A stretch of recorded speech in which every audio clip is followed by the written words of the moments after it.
കഴിഞ്ഞ ദിവസങ്ങളിൽ കർത്താവ് നമ്മെ വിളിച്ചു എന്നും യേശുക്രിസ്തുവിനായി നമ്മെ വിളിച്ചു എന്നും ഒക്കെ നമ്മൾ ചിന്തിച്ചു. ദൈവത്തിൻ്റെ വിളിയുടെ പല പ്രത്യേകതകളെക്കുറിച്ചും ചിന്തിക്കുവാനായിട്ട് ധ്യാനിക്കുവാൻ ദൈവം നമുക്ക് കൃപ തരുവാനിടയായി. ദൈവം നമ്മെ വിളിച്ചത് വിശുദ്ധ വിളിയാലാണ്, ഉന്നത വിളിയാലാണ്, സ്വർഗീയ വിളിയാലാണ്, മഹത്വമാർന്ന അല്ലെങ്കിൽ ശ്രേഷ്ഠമായ വിളിയാലാണ് എന്ന് നമുക്ക് പഠിക്കുവാനായിട്ട് ദൈവം സഹായിച്ചു. അതുപോലെ ഒടുവിലായി നാം ചിന്തിച്ചു തുടങ്ങിയത് എങ്ങനെയാണ് ദൈവം നമ്മെ വിളിച്ചത് എന്നുള്ളതാണ്.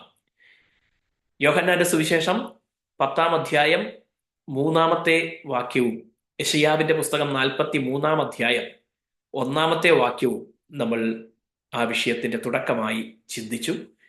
നമ്മെ അവിടുന്ന് പേർ പറഞ്ഞ്, നമ്മുടെ പേർ ചൊല്ലി വിളിച്ചിരിക്കുന്നു.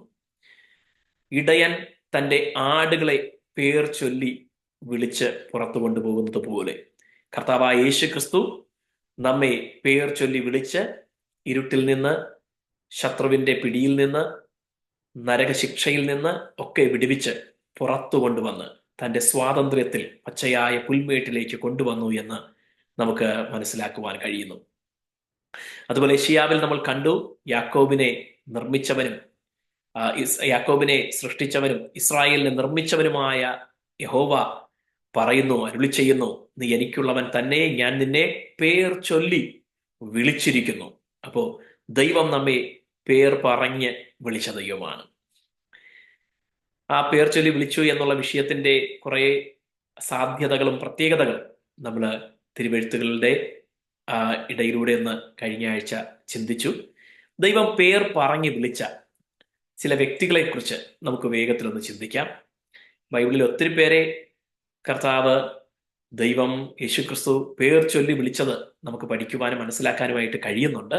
എല്ലാം നമുക്ക് പഠിക്കുവാൻ ഈ സമയവും സന്ദർഭവും തികയുകയില്ല. എന്നാൽ ചില ഉദാഹരണങ്ങൾ മാത്രം നമ്മുടെ ആത്മീയ വർധനവിനും ധൈര്യത്തിനും വേണ്ടിയിട്ട് നമുക്ക് ധ്യാനിക്കുവാനായിട്ട് ചിന്തിക്കുവാൻ ആഗ്രഹിക്കുന്നു. ഉൽപ്പത്തി പുസ്തകം 15-ാം അധ്യായം 1-ാമത്തെ വാക്യത്തിലേക്ക് നമുക്ക് ആദ്യമായിട്ട് വരാം. Book of Genesis chapter 15 verse 1. ഉൽപ്പത്തി 15-ന്റെ 1-ാമത്തെ വാക്യം ഇങ്ങനെ നാം കാണുന്നു: അതിന്റെ ശേഷം അബ്രാമിന് ദർശനത്തിൽ യഹോവയുടെ അരുളപ്പാട് ഉണ്ടായതെന്തെന്നാൽ, അബ്രാമേ ഭയപ്പെടേണ്ട, ഞാൻ നിന്റെ പരിചയും നിന്റെ അതിമഹത്തായ പ്രതിഫലവും ആകുന്നു. അപ്പോ ഈ വാക്യത്തിൽ ദൈവം പിന്നീട് അബ്രഹാം എന്ന് പേർ മാറ്റിയ അബ്രാമിനെ അദ്ദേഹത്തിന്റെ പഴയ പേര് പറഞ്ഞ് വിളിക്കുന്നത് നമുക്ക് കാണുവാനായിട്ട് കഴിയുന്നു. പേർ ചൊല്ലി ദൈവം വിളിക്കുന്നു. ഇവിടെ വിളിച്ച ദൈവം ചില കാര്യങ്ങൾ കൂടെ സംസാരിക്കുന്നുണ്ട്. ഒന്ന് പറയുന്നു, ഭയപ്പെടേണ്ട. 2 കാരണങ്ങൾ ഭയപ്പെടാൻ ഉണ്ടാകാം. ഒന്ന്, തന്റെ ഭാവിയെ ഓർത്ത് ഭയപ്പെടുന്നുണ്ടാകാം. തനിക്ക് ഇതുവരെയും ഒരു വാഗ്ദത്ത സന്തതി ലഭിച്ചിട്ടില്ല. അതേക്കുറിച്ചുള്ള, ഭാവിയെക്കുറിച്ചുള്ള തലമുറ സംബന്ധമായ ആശങ്കയും ഭയവും തനിക്കുണ്ടായിരിക്കാം. 2, ദൈവ ശബ്ദം കേൾക്കുമ്പോൾ പെട്ടെന്ന് ഞെട്ടാനായിട്ട് സാധ്യതയുണ്ട്. പെട്ടെന്ന് പേടിച്ചു പോകാൻ സാധ്യതയുണ്ട്. ഇതാരാ എൻ്റെ പേര് പറഞ്ഞ് വിളിക്കുന്നത് എന്ന് പെട്ടെന്ന് ഞെട്ടാനായിട്ട്. അപ്പോൾ അത് ഇമ്മീഡിയറ്റ് കോണ്ടെക്സ്റ്റിലാണ്. ഏത് കാരണത്തിലായാലും ദൈവം അബ്രാമിനോട് പറയുകയാണ്, ഭയപ്പെടേണ്ട. ഹല്ലേലൂയ. ഞാൻ മുൻപും പറഞ്ഞിട്ടുണ്ട്, പലരും ഈ വാക്കിനെ വേദപുസ്തകത്തിൽ ദൈവം 365 തവണ പറയുന്നതായിട്ട് ചൂണ്ടിക്കാണിക്കാറുണ്ട്. Exactly do not afraid, don't be afraid എന്നുള്ള ആ മീനിങ്ങിലല്ലെങ്കിലും ഭയപ്പെടണ്ട എന്ന ആശയം വരുന്ന 365ഓളം പ്രസ്താവനകൾ ദൈവം തന്റെ ജനത്തോടുള്ള ബന്ധത്തിൽ, വ്യക്തികളോടുള്ള ബന്ധത്തിലൊക്കെ സംസാരിച്ചിട്ടുള്ളത് തിരുവെഴുത്തിൽ കാണുവാൻ കഴിയുന്നു. അതിന്റെ അർത്ഥം, എല്ലാ ദിവസവും ഉറക്കമെണീക്കുമ്പോൾ ദൈവം നമ്മോട് പറയുകയാണ്, ഭയപ്പെടേണ്ട. ഇന്നത്തെ ദിവസം എന്ത് സംഭവിക്കുമെന്ന് ഓർത്ത് ഭയപ്പെടേണ്ട. മുന്നോട്ട് എങ്ങനെ പോകുമെന്നോർത്ത് ഭയപ്പെടേണ്ട. എന്തായി തീരുമെന്നോർത്ത് ഭയപ്പെടേണ്ട. എങ്ങനെ ഇക്കാര്യങ്ങളൊക്കെ ഞാൻ കൈകാര്യം ചെയ്യുമെന്നോർത്ത് ഭയപ്പെടേണ്ട. ഞാന് ഒത്തിരി വിഷയങ്ങളിൽ ആശങ്കപ്പെടുന്നുണ്ട്, എന്നാൽ ദൈവം പറയുന്നു, ഭയപ്പെടേണ്ട. ഹല്ലേലൂയ. കർത്താവായ യേശുക്രിസ്തുവും തന്റെ ശിഷ്യന്മാരോട്, അവര് കർത്താവിന്റെ ഉയർപ്പിന് ശേഷം അവർ അടച്ചിട്ടിരിക്കുന്ന മുറിക്കകത്ത് വന്ന് നിൽക്കുമ്പോൾ അവരോട് പറയുന്നത്, നിങ്ങൾക്ക് സമാധാനം, ഭയപ്പെടേണ്ട, ഭയപ്പെടേണ്ട, നിങ്ങൾക്ക് സമാധാനം. Do not be afraid, peace unto you, നിങ്ങൾക്ക് സമാധാനം എന്ന് പറയുകയാണ്. അപ്പോ ഏത് കാരണം കൊണ്ടായാലും ഏത് വിഷയം കൊണ്ടായാലും ഭയപ്പെടുന്നുണ്ടെങ്കിൽ ദൈവത്തിന് നമ്മോട് പറയാനുണ്ട്, പേടിക്കേണ്ട, ഭയപ്പെടേണ്ട. ഹല്ലേലൂയ. ഈ പ്രാർത്ഥനയുടെയും ഉപവാസത്തിന്റെയും ദിനങ്ങളിലും നാം ആശങ്കപ്പെടുന്ന വിഷയം, അത് നമ്മുടെ ഭൗതിക സാഹചര്യമാകട്ടെ, സാമ്പത്തിക വിഷയമാകട്ടെ, തലമുറയാകട്ടെ, സഭാ സംബന്ധമാകട്ടെ, നമ്മുടെ വ്യക്തിപരമായ ആത്മീയ ജീവിത സംബന്ധമാകട്ടെ, എന്ത് വിഷയവുമായിക്കൊള്ളട്ടെ, ദൈവം ഇന്ന് ഒരിക്കൽ കൂടെ നമ്മോട് ആവർത്തിച്ച് പറയുകയാണ്, ഭയപ്പെടേണ്ട. ഹല്ലേലൂയ. രോഗത്തെ ഓർത്ത്, ശാരീരിക ക്ലേശങ്ങളെ ഓർത്ത്, ജോലിയെ ഓർത്ത് ഒന്നും ഭയപ്പെടേണ്ട. Price the Lord. ഹല്ലേലൂയ. ഇവിടെ അബ്രഹാമിനോടും ദൈവം പറയുന്നു, ഭയപ്പെടേണ്ട. അബ്രഹാമേ, ഭയപ്പെടേണ്ട. പേർ ചൊല്ലി വിളിക്കുന്ന ദൈവം. എന്തിനാ നമ്മെ പേർ ചൊല്ലി വിളിക്കുന്നത്? ഒന്ന്, ഇത് ഉറപ്പിച്ച് പറയാനാണ്, നീ പേടിക്കണ്ടെന്ന് പറയാനാണ് നമ്മെ പേർ ചൊല്ലി വിളിക്കുന്നത്. നമ്മൾ ബലഹീനരാണെന്ന് ദൈവത്തിന് അറിയാം, മനുഷ്യരാണെന്ന് ദൈവത്തിന് അറിയാം, തളരാൻ, തകരാനൊക്കെ സാധ്യതയുള്ളവരാണെന്ന് അറിയാം, മുങ്ങിത്താഴാൻ സാധ്യതയുള്ളവരാണെന്ന് അറിയാം. ഇതെല്ലാം അറിഞ്ഞിട്ട് ദൈവം പറയുകയാണ്, ഇതൊന്നും ഓർത്ത് ചിന്തിച്ച് നീ വ്യാകുലപ്പെടേണ്ട, ഭയപ്പെടേണ്ട. ഹല്ലേലൂയ. സാധാരണ മനുഷ്യരെ ആശ്വസിപ്പിക്കാനായിട്ട് നമ്മളും പറയാം, ചിലപ്പോ പേടിക്കണ്ടെന്ന് പറയാൻ സാധ്യതയുണ്ട്. മനുഷ്യരെ ആശ്വസിപ്പിക്കാനായിട്ട് നമ്മൾ പറയാൻ സാധ്യതയുണ്ട്, പേടിക്കണ്ട, വിഷമിക്കണ്ട. പക്ഷെ നമ്മുടെ ആ പ്രസ്താവനയ്ക്കും നമ്മുടെ ആ ആശ്വാസത്തിനും ആ ധൈര്യം പകരുന്നതിനും ഒക്കെ പരിമിതിയുണ്ട്. നമുക്ക് സഹായിക്കാൻ കഴിയുന്നതിനും താങ്ങുവാൻ കഴിയുന്നതിനും ഒക്കെ പരിധിയുണ്ട്. ഒരു മനുഷ്യൻ എന്നുള്ള നിലയിൽ, ഇനി അപ്പനമ്മമാരാണെങ്കിൽ പോലും, ഏറ്റവും അടുത്ത വേണ്ടപ്പെട്ടവരാണെങ്കിൽ പോലും പരിധിയുണ്ട്. ഒരു പരിധിക്കപ്പുറം നമുക്ക് ആർക്കും ഒന്നും ചെയ്യാൻ പറ്റത്തില്ല. ഹല്ലേലൂയ. എന്നാൽ ദൈവം ഭയപ്പെടേണ്ട എന്ന് പറയുന്നത് ഒരു ആശ്വാസമായി മാത്രം പറയുന്നതല്ല. ദൈവത്തിന് ഏത് സാഹചര്യത്തിന്റെ മേലും ഏത് വിഷയത്തിന്മേലും അധികാരവും ശക്തിയും ഉള്ളത് കൊണ്ടാണ്. സാഹചര്യങ്ങളെ മാറ്റുവാൻ കഴിയുന്നത് കൊണ്ടാണ്. ഏത് വിഷയത്തിൽ നിന്നും പുറത്തു കൊണ്ടുവരുവാൻ കഴിയുന്നത് കൊണ്ടാണ് ദൈവം പറയുന്നത് ഭയപ്പെടേണ്ട എന്ന്. അത് വെറും ഒരു ആശ്വാസ വചനമല്ല, അതിനും അപ്പുറം പ്രവർത്തിക്കുവാൻ കഴിയുമെന്നുള്ള ധൈര്യം, വാഗ്ദത്തത്തിന്റെ വചനം കൂടെയാണ് ഭയപ്പെടേണ്ട എന്നുള്ളത്. ഹല്ലേലൂയ. അപ്പോ അബ്രഹാമിനോട് ദൈവം പറയുന്നു, ഭയപ്പെടേണ്ട. മാത്രമല്ല, രണ്ട് കാര്യങ്ങൾ ദൈവം പറയുന്നു. ഞാൻ നിന്റെ പരിച. രണ്ട്, ഞാൻ നിന്റെ അതിമഹത്തായ പ്രതിഫലം. ഹല്ലേലൂയ. Exceedingly great reward.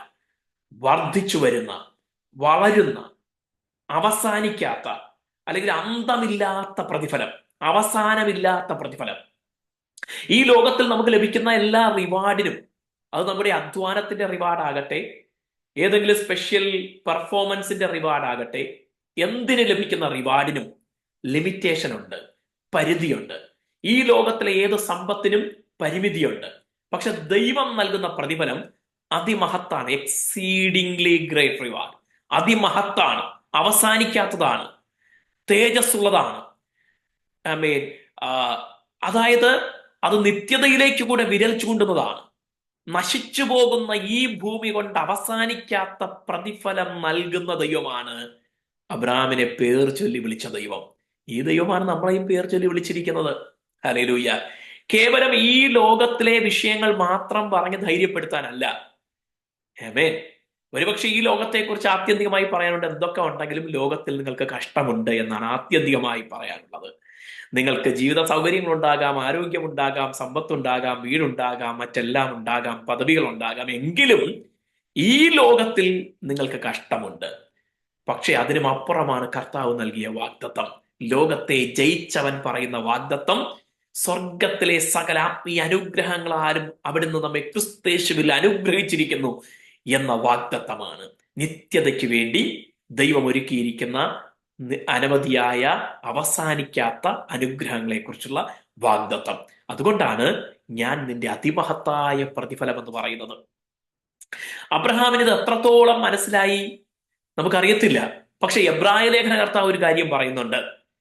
ഈ ലോകത്തവൻ അന്യനെന്നും പരദേശിയെന്നും പറഞ്ഞുകൊണ്ട് തന്റെ മക്കളും മകനായ ഇസ്ഹാക്കിനോടും കൊച്ചുമകനായ യാക്കോബിനോടും കൂടെ കൂടാരങ്ങളിൽ പാർത്തുകൊണ്ട് ദൈവം ശില്പിയായി നിർമ്മിച്ചതും അടിസ്ഥാനങ്ങളുമുള്ളതുമായ നഗരത്തിനായി കാത്തിരുന്നു എന്ന് രേഖപ്പെടുത്തിയിരിക്കുന്നു. ഇത് അബ്രഹാമിന്റെ വിശ്വാസത്തെ അടിവരയിട്ടുകൊണ്ടാണ് എബ്രായ ലേഖന കർത്താവ് പറയുന്നത്. ഞാൻ നിന്റെ അതിമഹത്തായ പ്രതിഫലമെന്ന് ദൈവം പറയുമ്പോൾ ഈ ലോകത്തിലെ കാര്യങ്ങളിൽ മാത്രം അബ്രഹാമിന്റെ മനസ്സ് ഊന്നിയിരുന്നെങ്കിൽ ഈ ഭൂമിയിൽ ലഭിക്കുന്ന സമ്പത്തിനെ കുറിച്ചോ നാടിനെ കുറിച്ചോ ദേശത്തെക്കുറിച്ചോ മക്കളെക്കുറിച്ചോ ഉള്ള വിഷയങ്ങളിൽ മാത്രം അബ്രഹാമിന്റെ മനസ്സ് കേന്ദ്രീകരിക്കപ്പെട്ടെങ്കിൽ എബ്രായ ലേഖന കർത്താവിന് അങ്ങനെ ഒരു പദം എഴുതാൻ പറ്റത്തില്ലായിരുന്നു. അദ്ദേഹം വ്യക്തമായി എഴുതുകയാണ്, താൻ ഇവിടെ അന്യനും പരദേശിയും. അത് അബ്രഹാമിനെ കുറിച്ച് മാത്രമല്ല, അതുപോലുള്ള വിശ്വാസ വീരന്മാരെ കുറിച്ച് മൊത്തത്തിൽ പറയുകയാണ്.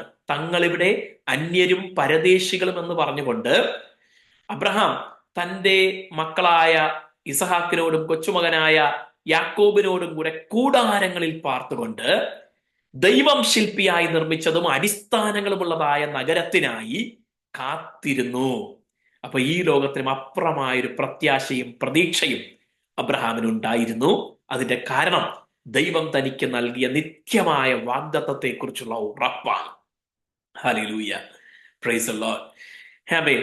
ഇനി അബ്രഹാമിനോട് ദൈവം പറയുന്നു, ഞാൻ നിന്റെ അതിമഹത്തായ പ്രതിഫലം എന്ന് പറയുന്നു. മറ്റൊരു പദം നമ്മൾ കണ്ടത് ഞാൻ നിന്റെ പരിച എന്നുള്ളതാണ്. I am your shield. ദൈവം അബ്രഹാമിന്റെ പരിച. ഹല്ലേലൂയ. ദൈവം പരിചയായതുകൊണ്ടാണ് തിരുവെഴുത്ത് നമ്മെ പഠിപ്പിക്കുന്നത്, യെശയ്യാവ് നമ്മെ പഠിപ്പിക്കുന്നത്, നിനക്കെതിരെ വരുന്ന ഒരു ആയുധവും ഫലിക്കയില്ല. Praise the lord. ദാവീദ് പറയുന്നു, ദൈവം എനിക്ക് ചുറ്റും പരിചയും എന്റെ തല ഉയർത്തുന്നവനും ആകുന്നു. ഹല്ലേലൂയ. ദാവീദിന്റെ അനുഭവം നോക്കിക്കഴിഞ്ഞാൽ ദൈവം ചുറ്റും പരിച എന്ന് പറയാൻ തന്റെ ബാല്യത്തിൽ തന്നെ ഒരു അനുഭവമുണ്ട്. ഗോലിയാത്തിനെ നേരിടാൻ ദാവീദ് പോകുന്നത് കയ്യിൽ ഒരു കവണയും പൊക്കണ സഞ്ചിയിൽ 5 കല്ലുമൊക്കെ ആയിട്ടാണ്. അതിലൊരു കല്ല് ഉപയോഗിക്കേണ്ടി വന്നുള്ളൂ. എന്നാൽ ദാവീദ് മല്ലനായ ഗോലിയാത്തിനെ നേരിടാൻ ചെല്ലുമ്പോൾ നമ്മൾ വായിക്കുന്നത്, അവന്റെ പരിചക്കാരൻ അവന്റെ മുമ്പിൽ നടന്നു എന്നാണ്. അവന് വേണ്ടി പരിച പിടിച്ചുകൊണ്ട് വേറൊരാൾ മുമ്പിൽ നടക്കുകയാണ്. ആമേൻ. കാരണം അവന്റെ ഉറയിൽ വാളുണ്ട്, നെയ്ത്തുകാരന്റെ പടപ്പ് തടി പോലെ വലിയ കുന്തം കയ്യിൽ പിടിച്ചിട്ടുണ്ട്. അപ്പോ തന്റെ കയ്യിൽ ഈ വാള് വേണ്ടി വന്നാൽ ഉപയോഗിക്കണം. ഒരു കയ്യിൽ കുന്തം പിടിച്ചിട്ടുണ്ട്. അതൊക്കെ കൊണ്ട് പരിച പിടിക്കാൻ സ്ഥലമില്ല, കൈ വേറെ ഇല്ല. 2 കൈയല്ലേ ഉള്ളൂ, എത്ര മല്ലനാണെങ്കിലും കൈ 2 ഉള്ളല്ലോ. ആമേൻ. അതുകൊണ്ട് വേറൊരുത്തനെ അല്ലെങ്കിൽ തന്റെ ആയുധവാഹകനെ പരിച പിടിച്ചുകൊണ്ട് മുമ്പിൽ നടക്കാൻ ഏർപ്പാട് ചെയ്തിരിക്കുകയാണ്.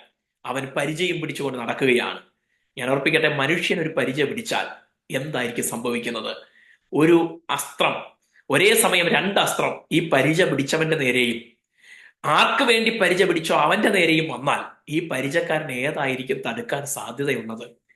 തനിക്ക് നേരെ വരുന്ന അസ്ത്രമേ തടുക്കാൻ സാധ്യതയുള്ളൂ. തന്റെ ജീവനേക്കാൾ വലുതായി ഇനി എത്ര വലിയവനായാലും ആർക്ക് വേണ്ടി പരിച പിടിക്കുന്നു അവന്റെ ജീവനെ കാണാൻ സാധ്യതയില്ല. പക്ഷേ ദൈവത്തിന്റെ പരിചയുടെ പ്രത്യേകത, അത് നിനക്കൊരു വശത്ത് മാത്രമുള്ളതല്ല, നിനക്ക് ചുറ്റും പരിചയാണ്. ഹല്ലേലൂയ.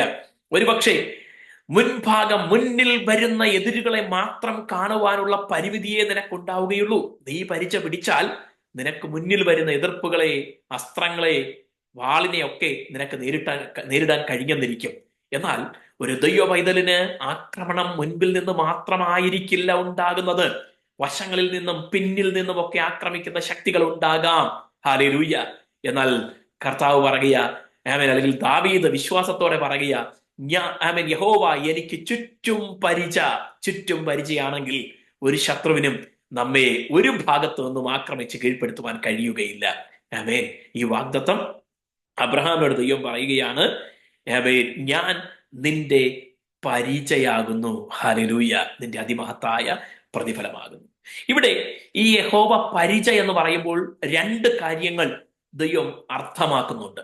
ഒന്ന്, 14-ാം അധ്യായത്തിലെ ഒരു പശ്ചാത്തലം അവിടെയുണ്ട്. 14-ാം അധ്യായത്തിന്റെ പശ്ചാത്തലം, തൻ്റെ അനന്തരവനായ സഹോദരൻ എന്ന് വിശേഷിപ്പിക്കുന്ന സഹോദരന്റെ പുത്രനായ ലോത്തിനെയും കുടുംബത്തെയും ഉൾപ്പെടെ സൊദോം ഗൊമോറയിലുള്ളവരെ ചില രാജാക്കന്മാർ വന്ന് ആക്രമിച്ച് കീഴടക്കി പിടിച്ച് സമ്പത്തും അപഹരിച്ച് കൊള്ളയടിച്ച് കൊണ്ടുപോകുമ്പോൾ ഓടിപ്പോന്ന ഒരുത്തൻ വന്ന് അബ്രഹാമിനോട് ഈ വാർത്ത അറിയിക്കുമ്പോൾ 14-ാം അധ്യായത്തിൽ അബ്രഹാം പുറപ്പെട്ട് തൻ പാർത്തിരുന്ന ദേശത്തെ പ്രഭുക്കന്മാർ തന്നെ സഹായിച്ചു. മമ്രെ, എശ്കോൽ തുടങ്ങിയ പ്രഭുക്കന്മാർ തന്നെ സഹായിച്ചു. അവരും തന്നോടുകൂടെ തനിക്ക് കൂടാരത്തിൽ ജനിച്ചു വളർന്ന ആയുധപാണികൾ, അഭ്യാസക്കാരെയൊക്കെ 318 പേരെയൊക്കെ കൂട്ടിക്കൊണ്ട് ആക്രമിക്കാനായിട്ട് ലോത്തിനെയും കുടുംബത്തെയും രക്ഷിച്ച് പുറത്തു കൊണ്ടുവരണം, വിടുവിച്ച് മടക്കിക്കൊണ്ടുവരണം എന്ന ലക്ഷ്യത്തോടെ കടന്നുപോയി. രാത്രിയിൽ ഈ രാജാക്കന്മാർ, ശക്തരായ രാജാക്കന്മാരെ, 5 രാജാക്കന്മാരെ കീഴ്പ്പെടുത്തി ആമെ തിന്നുകുടിച്ച് സന്തോഷിച്ചായിരിക്കുന്ന, ആത്മവിശ്വാസത്തിന് നെറുകയിലായിരിക്കുന്ന 4 രാജാക്കന്മാരുടെ പടയ്ക്ക് നേരെ ഒരു ചെറിയ ആട്ടിൻകൂട്ടം എന്ന് മാത്രം വിശേഷിപ്പിക്കാൻ കഴിയുന്ന അബ്രഹാമും കൂടെയുള്ളവരും ആക്രമണം നടത്തുവാനിടയായി. എന്നാൽ ദൈവം ഈ ശത്രുക്കളെ അബ്രഹാമിന്റെ കയ്യിൽ ഏൽപ്പിച്ചു കൊടുത്തു. ഹല്ലേലൂയ. അത് കഴിഞ്ഞ് അബ്രഹാം സർവസമ്പത്തും മടക്കിക്കൊണ്ടുവന്നു. മടക്കിക്കൊണ്ടുവരുമ്പോഴേക്കും ഈ സോദോം രാജാവ് പറയുന്നൊരു കാര്യമുണ്ട്, എനിക്ക് ആളുകളെ തന്നിട്ട് സമ്പത്ത് മുഴുവൻ നീ എടുത്തോ, എന്തായാലും എനിക്ക് ജീവൻ നഷ്ടപ്പെടാതെ നീ വിടുവിച്ച് മടക്കിക്കൊണ്ടുവന്നു. ഈ സമ്പത്തെല്ലാം എനിക്ക്, സമ്പത്ത് മാത്രമല്ല ജീവനും നഷ്ടപ്പെടുമായിരുന്നു, പക്ഷെ നീ ഇടപെട്ടത് കൊണ്ട് എനിക്ക് ഈ സമ്പത്തും ജീവനും ഒക്കെ ആൾക്കാരെ ഉൾപ്പെടെ മടക്കി കിട്ടി. എനിവേ, അതുകൊണ്ട് സൊദോം ഗൊമോറ അതിസമ്പന്നമായ സ്ഥലമായിരുന്നു അന്ന്. അതുകൊണ്ട് നീ ഇത്രയും രാത്രിയൊക്കെ വന്ന് യുദ്ധം ചെയ്ത് അധ്വാനിച്ചതല്ലേ, എനിക്ക് സമ്പത്ത്, നീ തിരിച്ചു പിടിച്ച സമ്പത്തൊന്നും എനിക്ക് വേണ്ട, സമ്പത്ത് മുഴുവനും നീ എടുത്തോ, അതെ, ആൾക്കാരെ മാത്രം എനിക്ക് മതി എന്ന് വിശാല മനസ്കനായ ഒരു മനുഷ്യനാ അല്ലെ? അല്ലെങ്കിൽ പിന്നെ അങ്ങനെ പറയാൻ സാധ്യതയില്ലല്ലോ. പക്ഷെ അബ്രഹാമിന്റെ മറുപടി എന്തായിരുന്നു എന്നറിയാവോ? അബ്രഹാം പറയുന്നു, ഞാൻ നിന്റെ കയ്യിൽ നിന്നൊരു ചെരുപ്പിന്റെ ചെരുപ്പ് വള്ളി പോലും വാങ്ങത്തില്ല. കാരണം ഇത് നീ ഇന്ന് തന്നു കഴിഞ്ഞാൽ നാളെ നീ ഇങ്ങനെ പറയും, ആ സമ്പത്ത് മുഴുവൻ ഞാൻ കൊടുത്തതാ, അന്ന് അബ്രഹാമിന് ഞങ്ങൾ കുറെ വർഷം കൊണ്ട് സമ്പാദിച്ചു വെച്ചതെല്ലാം കൊടുത്ത അബ്രഹാം ഇങ്ങനെ ഇപ്പോ റിച്ചായി മാറിയത് എന്ന് നീ പറയും. ഇനി നീ പറഞ്ഞില്ലെങ്കിൽ നിന്റെ തലമുറകളെങ്കിലും പറയും, അബ്രഹാം ഈ സമ്പത്ത് നേടിയത് മുഴുവൻ ഞങ്ങൾ കൊടുത്തതുകൊണ്ടാ എന്ന് പറയും. അങ്ങനെ ഒരു മഹത്വം മനുഷ്യനുണ്ടാകണ്ട. എന്നെ വിളിച്ച ദൈവം വിശ്വസ്തനാണ്. എനിക്ക് അവകാശമായ നന്മയും സമ്പത്തും അതിന്റെ സമയത്ത് തരാൻ ദൈവത്തിന് കഴിയും. ഇതൊരു വലിയ മാതൃകയാണ്. ഹല്ലേലൂയ. പൗലോസ് അപ്പോസ്തലൻ തിമോത്തിയോസിന് ലേഖനം എഴുതുമ്പോൾ പറയുന്നു, ദ്രവ്യാഗ്രഹം സകലവിധ ദോഷത്തിനും മൂലം. അത് ചിലർ കാക്ഷിച്ചിട്ട്, ആഗ്രഹിച്ചിട്ട്, വിശ്വാസം വിട്ടുഴന്ന് പല ദുഃഖങ്ങൾക്ക്, ബഹുദുഃഖങ്ങൾക്ക് അധീനരായി തീർന്നിരിക്കുന്നു. ഹല്ലേലൂയ. ആമേൻ. അപ്പോ സമ്പത്ത് അതിൽ തന്നെ പാപമല്ല. സദൃശ്യവാക്യം പറയുന്നു, സമ്പത്ത് വർദ്ധിച്ചാൽ മനസ്സ് അതിലിരിക്കരുത്. ഹല്ലേലൂയ. മനസ്സ് അതിലുണ്ടോ ഇല്ലയോ എന്ന് എങ്ങനെ അറിയുന്നത്? നിക്ഷേപമുള്ളിടത്ത് ഹൃദയം ഇരിക്കും എന്നാ തിരുവെഴുത്തിൽ കർത്താവായ യേശു ക്രിസ്തു പഠിപ്പിച്ചത്. ഹല്ലേലൂയ. ഈ ലോകത്തിലെ സമ്പത്തെല്ലാം താൽക്കാലികമാണെന്ന് നമുക്ക് ഉറപ്പുണ്ടെങ്കിൽ നമുക്ക് നഷ്ടങ്ങൾ വരുമ്പോ നമ്മൾ അതോർത്ത് അമിതമായൊന്നും ദുഃഖിക്കത്തില്ല. ദൈവം തന്നു, ദൈവം എടുത്തു, ദൈവത്തിന് നാം മഹത്വപ്പെടട്ടെ എന്ന് യോബിനെ പോലെ പറഞ്ഞ് ദൈവത്തിൽ ആശ്രയിച്ച് ദൈവത്തിന് സ്തുതി കരയറ്റും. അങ്ങനെയെങ്കിലും അറിയാം സമ്പത്തിൽ മനസ്സിരിപ്പില്ല എന്ന്. എനിവേ, അബ്രഹാം പറയുകയാണ്, നീ എന്നെ സമ്പന്നനാക്കി എന്ന് പറഞ്ഞ് മഹത്വം നീ എടുക്കാതിരിക്കാൻ ഞാൻ ഒരിക്കലും നിന്റെ കയ്യിൽ നിന്നൊന്നും വാങ്ങത്തില്ല. ഹല്ലേലൂയ എന്ന് പറഞ്ഞ് അബ്രഹാം അത് നിഷേധിച്ചു, നിരസിച്ചു. പലരും അബ്രഹാമിന്റെ ഈ പ്രവൃത്തിയെ മണ്ടത്തരം എന്ന് പറഞ്ഞിട്ടുണ്ടാകാം. കൂളായിട്ട് ബില്യൺസ് സമ്പാദിക്കാനുള്ള ഒരു അവസരം അബ്രഹാം നഷ്ടമാക്കി കളഞ്ഞു. എന്നാൽ അബ്രഹാമിന് അറിയാം, ഇതൊന്നും അല്ല വലുത്. എന്റെ ദൈവം തന്നാൽ അത് നിലനിൽക്കും, ദൈവം തരാത്തതൊന്നും നിലനിൽക്കത്തില്ല, ദൈവം തരുന്നത് എനിക്ക് മതി എന്ന് പറയുന്ന അബ്രഹാം. ഹല്ലേലൂയ. എനിവേ, ഇവിടെ അബ്രഹാം മടങ്ങി വരുമ്പോൾ ഞാൻ പറഞ്ഞു, ഒന്ന് പരിചയം എന്ന് പറയുമ്പോൾ 2 കാര്യം ദൈവം ഉദ്ദേശിക്കുന്നുണ്ട്. അബ്രഹാം ഒരിക്കലും സ്വയം പുകഴരുത്. എന്റെ കഴിവുകൊണ്ട്, എന്റെ കൂടെ വന്ന അഭ്യാസികൾ മിടുക്കരായതുകൊണ്ട്, എന്നെ സഹായിക്കാൻ വന്ന പ്രഭുക്കന്മാരുടെ സൈന്യം ശക്തരായതുകൊണ്ട് ഈ 4 രാജാക്കന്മാരുടെ സൈന്യത്തെ പരാജയപ്പെടുത്താൻ എനിക്ക് കഴിഞ്ഞു എന്ന് അബ്രഹാം ഒരിക്കലും ചിന്തിക്കരുത്.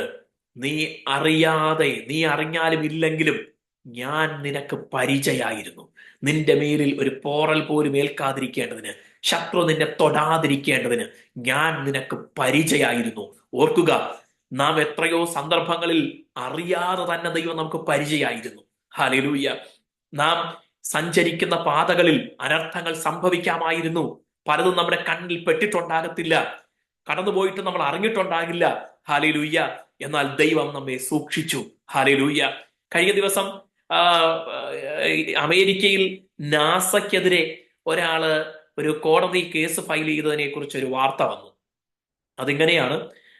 ആ മനുഷ്യന്റെ വീട്ടിൽ നാസ വിക്ഷേപിച്ച ഒരു സാറ്റലൈറ്റിന്റെ ഒരു പാർട്ട്, അതിന്റെ ബാറ്ററിയുടെ ഒരു ഭാഗം, അത് ഭൂമിയിലേക്ക് തിരിച്ചിടിച്ചിറങ്ങുമ്പോൾ സാധാരണഗതിയിൽ കത്തി തീർന്നു പോകേണ്ടതാണ്. പക്ഷേ വായുവുമായിട്ടുള്ള അറ്റ്മോസ്ഫിയറിൽ അത് ആ, നശിച്ചു പോകേണ്ടത്. പക്ഷെ നശിച്ച് പോയി, കുറെയൊക്കെ നശിച്ചു പോയി. എന്നാൽ നശിക്കാത്ത ഒരു പാർട്ട് അദ്ദേഹത്തിന്റെ വീടിനകത്ത് മേൽക്കൂര തുളച്ച് വീടിന്റെ ഫ്ലോറിൽ വന്നു വീണു. ഭയങ്കര ശബ്ദം കേട്ടിട്ട് അദ്ദേഹത്തിന്റെ മോൻ അടുത്ത മുറിയിലുണ്ടായിരുന്നു. അദ്ദേഹവും ഭാര്യയും എവിടെ യാത്രയിലായിരുന്നു. തന്റെ മോൻ മാത്രമേ ആ സമയത്ത് വീട്ടിലുണ്ടായിരുന്നുള്ളൂ. മോൻ എന്ന് പറഞ്ഞാൽ ചെറുപ്പക്കാരനാണ്, കൊച്ചുകുഞ്ഞല്ല. ഹാബേൽ ഈ ശബ്ദം കേട്ട് ഈ ശബ്ദം എന്താണെന്ന് അറിയാൻ വേണ്ടി മോൻ വന്ന് നോക്കുമ്പോൾ തന്റെ വീടിന്റെ ഏകദേശം മധ്യഭാഗത്തെ മുറിയിൽ മേൽക്കൂരയെല്ലാം തുളച്ച് അവിടെ ഒരു വലിയ ഹോൾ ഉണ്ടാക്കിക്കൊണ്ട് ഒരു വലിയ സാധനം വന്ന് കിടക്കുന്നു. ഉടനെ റിപ്പോർട്ട് ചെയ്തു, എൻക്വയറി വന്നു, ഇൻവെസ്റ്റിഗേഷൻ വന്നു, അതിനെക്കുറിച്ച് ലാബിൽ പരിശോധനയ്ക്കൊക്കെ അയച്ചു. ഏറ്റവും ഒടുവിൽ നാസ സ്ഥിരീകരിച്ചു ഇത് ഞങ്ങളുടെ ഉപഗ്രഹത്തിന്റെ പാർട്ട് തന്നെയാണ്. അപ്പോ അവര് കേസ് ഫയൽ ചെയ്തിരിക്കുകയാണ്. എന്തെല്ലാം സംഭവിക്കാമായിരുന്നു, എന്റെ മോൻ മരിക്കാമായിരുന്നു, വീട് ചെറിയൊരു നാശമേ ഇപ്പോൾ ഉണ്ടായുള്ളെങ്കിലും ഞങ്ങൾ അവിടെ ഉണ്ടായിരുന്നെങ്കിൽ, ഞങ്ങളുടെ പുറത്ത് ഞങ്ങൾ മരിക്കാമായിരുന്നു, അതുകൊണ്ട് നഷ്ടപരിഹാരം വേണമെന്ന് പറഞ്ഞ് അവർ കേസ് ഫയൽ ചെയ്തിരിക്കുകയാണ്. ഹല്ലേലൂയ. ഞാൻ ആ കേസ് ഫയൽ ചെയ്തത് അതൊന്നും പറയാനല്ല, ഞാൻ ഓർപ്പിച്ചത് നമ്മൾ സുരക്ഷിതരെന്ന് കരുതി പാർക്കുന്ന വീടിനകത്ത് എല്ലാം മേൽക്കൂരയും സൈഡ് വാളുകളും എല്ലാം ശക്തമാണെന്ന് നാം ചിന്തിക്കുന്നിടത്ത്, ഒരുപക്ഷെ നാം ഉറങ്ങിക്കിടക്കുമ്പോൾ അല്ല, ജീവനോടെ ഇരിക്കുമ്പോൾ അതിനകത്ത് ഒരു അപകടം സംഭവിക്കാനും വലിയ സമയമൊന്നും വേണ്ട.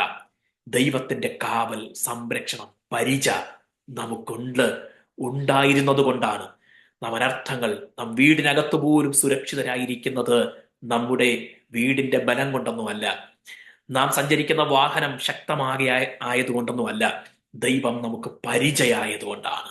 ഇത് അബ്രഹാമിനെയും ദൈവം ഓർമ്മിപ്പിക്കുകയാണ്. അബ്രഹാമേ, ഞാൻ നിന്റെ പരിച, അതുകൊണ്ടാ ഈ യുദ്ധത്തിൽ നിനക്കൊരു പോറൽ പോലും ഏൽക്കാതെ നീ മടങ്ങി വന്നത്. 2, നീ മറ്റൊരു കാര്യം ചിന്തിക്കണം. നീ ഈ കനാൻ ദേശത്ത് വന്ന അന്യനും പരദേശിയുമായി പാർക്കയാണ്. പാട്ടത്തിനെടുത്ത ഭൂമിയിലാ പാർക്കുന്നത് കേട്ടോ. കൃഷിക്കായിട്ടും മൃഗങ്ങളെ വളർത്താനായിട്ടും. സ്വന്തമായി അതുവരെയും അബ്രഹാമിന് ഒരു കാലടി നിലം പോലും കിട്ടിയിട്ടില്ല. ഹാബേൽ ആ പരദേശിയായി പാർക്കുന്ന ദേശത്ത് അബ്രഹാം ഇവിടെ പാർക്കുമ്പോൾ ഇനി അബ്രഹാം പലരുടെയും നോട്ടപ്പുള്ളിയായി മാറാം. 4 രാജാക്കന്മാരെ, അവരുടെ സൈന്യത്തെ പരാജയപ്പെടുത്താൻ കഴിവുള്ള ഈ അബ്രഹാം വിചാരിച്ചാൽ, അവന്റെ ചെറു സൈന്യം വിചാരിച്ചാൽ, അങ്ങനെയാണെങ്കിൽ ഈ കനാൻ ദേശത്തെ പല രാജാക്കന്മാരെയും തറപറ്റിച്ച് നിഷ്പ്രഭരാക്കി ദേശം പിടിച്ചെടുക്കാൻ കഴിയത്തില്ലേ? ഹല്ലേലൂയ. ആ ആശങ്ക ചുറ്റുമുള്ളവർക്കുണ്ടാകാം. അബ്രഹാം അതുമുതൽ നോട്ടപ്പുള്ളിയായി മാറാം. ഹല്ലേലൂയ. എന്നാൽ നിനക്കെന്ത് സംഭവിക്കുമെന്ന് ഓർത്ത് നീ ഭയപ്പെടേണ്ട. നീ അറിഞ്ഞില്ലെങ്കിലും ഞാൻ നിനക്ക് പരിചയമാണ്. അപ്പോ കഴിഞ്ഞ കാലങ്ങളിൽ നീ അനുഭവിച്ച സംരക്ഷണം നിന്റെ കഴിവ് കൊണ്ടും പ്രാപ്തി കൊണ്ടുമല്ല, നീ കെട്ടി ഉയർത്തിയ നിന്റെ വീടിന്റെ ശ്രേഷ്ഠതയോ നീ സഞ്ചരിക്കുന്ന വാഹനത്തിന്റെയോ മഹത്വം കൊണ്ടല്ല, നീ ആഹാരം കൊടുത്ത് വളർത്തി അഭ്യാസം പഠിപ്പിച്ച അഭ്യാസികളുടെ മികവ് കൊണ്ടല്ല, ഞാൻ നിനക്ക് പരിചയമായത് കൊണ്ടാണ് നീ ഇതുവരെ ജീവനോടിരുന്നത്. 2, നിന്റെ ഭാവി എന്റെ കൈകളിൽ സുരക്ഷിതമാണ്. അതോർത്ത് നീ ആശങ്കപ്പെടേണ്ട. അപ്പോ ഞാൻ നിന്റെ പരിചയം എന്ന് പറയുമ്പോൾ ദൈവം ആ 2 കാര്യം ഉദ്ദേശിക്കുന്നുണ്ട്. ഹല്ലേലൂയ. നേരത്തെ ഞാൻ പറഞ്ഞു, ഞാൻ നിന്റെ അതിമഹത്തായ പ്രതിഫലമാകുന്നു. Praise the lord. അബ്രാമിനെ പേർ ചൊല്ലി വിളിക്കുന്ന ദൈവം പറയുക, ഞാൻ നിന്റെ അതിമഹത്തായ പ്രതിഫലം. ഇത് ആരോടാ പറഞ്ഞത്? ലോക മനുഷ്യർ എന്നെ സമ്പന്നരാക്കി എന്ന് പറയാൻ ഞാൻ ഒരിടം കൊടുക്കത്തില്ല. എന്റെ ദൈവമാണ് എന്റെ നന്മയ്ക്ക് ആധാരം എന്ന് പറയുന്നവനോട് ദൈവം മറുപടി പറയുക, yes Abram, I am your exceedingly great reward. ഞാൻ നിന്റെ അതിമഹത്തായ പ്രതിഫലം തന്നെയാണ്. ഞാൻ തന്നെയാണ് നിന്റെ പ്രതിഫലം. ഈ ലോകത്തിലെ കുറെ സമ്പത്ത് നീ നിഷേധിച്ചു, വേണ്ടെന്ന് വെച്ചു, സാരമില്ല, ഞാൻ നിന്റെ സമ്പത്ത് അബ്രഹാമേ എന്ന് ദൈവം അബ്രഹാമിനോട് പറയുക. ഹല്ലേലൂയ. Praise the lord. ഹാമേൻ. ബഹുമാന്യനായ കൊച്ചു ഉപദേശി പാടിയിട്ടുണ്ടല്ലോ, എന്റെ സമ്പത്ത് എന്ന് ചൊല്ലുവാൻ വേറെ ഇല്ലൊന്നും, യേശു മാത്രം സമ്പത്താകുന്നു. ഹല്ലേലൂയ. ഹാമേൻ. ചാവിനെ വെന്നുയർത്തവൻ വാനലോകം അതിൽ പോയി സാധുവെന്നെ ഓർത്ത് നിത്യം, ഹല്ലേലൂയ, ജാഗരിച്ചു കൊണ്ടേയിരിക്കുകയാണ്. Praise the lord. അങ്ങനെയാണെങ്കിൽ ഹല്ലേലൂയ. കർത്താവ് നമുക്ക് വേണ്ടി ജാഗരിക്കുന്നുണ്ട്. യേശു എന്റെ സമ്പത്ത്, എനിക്ക് പിന്നെ മറ്റെന്ത് സമ്പത്ത് വേണം? ഹല്ലേലൂയ. ആമേൻ. ഈ പ്രപഞ്ചം മുഴുവൻ സൃഷ്ടിച്ച് നിർമ്മിച്ച് പരിപാലിച്ച് സ്വന്തമായിരിക്കുന്ന ദൈവം എന്റെ സ്വന്തം, പിന്നെ എനിക്ക് എന്ത് സമ്പത്ത് വേണം? ഹല്ലേലൂയ. ഈ കാഴ്ചപ്പാട് നമുക്കുണ്ടാകട്ടെ. ഞാൻ നിന്റെ അതിമഹത്തായ പ്രതിഫലമാകുന്നു. ഞാൻ ചോദിക്കട്ടെ, ഈ വലിയ ദൈവത്തിന് ഈ ഭൂമിയിലെ നമ്മുടെ നമുക്ക് വലുതെന്ന് കരുതുന്ന ആവശ്യങ്ങളെ ദൈവത്തിന് എത്ര നിസ്സാരമാണ് അല്ലെ? ആ നിസ്സാര ആവശ്യങ്ങളെ നിറവേറ്റി തരാൻ ദൈവത്തിന് കഴിയത്തില്ലേ? പേർ ചൊല്ലി വിളിക്കുന്ന ദൈവം ഇന്ന് നമ്മോട് പറയുകയാണ്, ഞാൻ നിന്റെ പരിച, ഞാൻ നിന്റെ അതിമഹത്തായ പ്രതിഫലം. ദൈവം ഈ തിരുവെഴുത്തിനാൽ നമ്മെ ധൈര്യപ്പെടുത്തി അനുഗ്രഹിക്കുമാറാകട്ടെ. കർത്തൃസന്നിധിയിൽ നമുക്ക് പ്രാർത്ഥിക്കാം.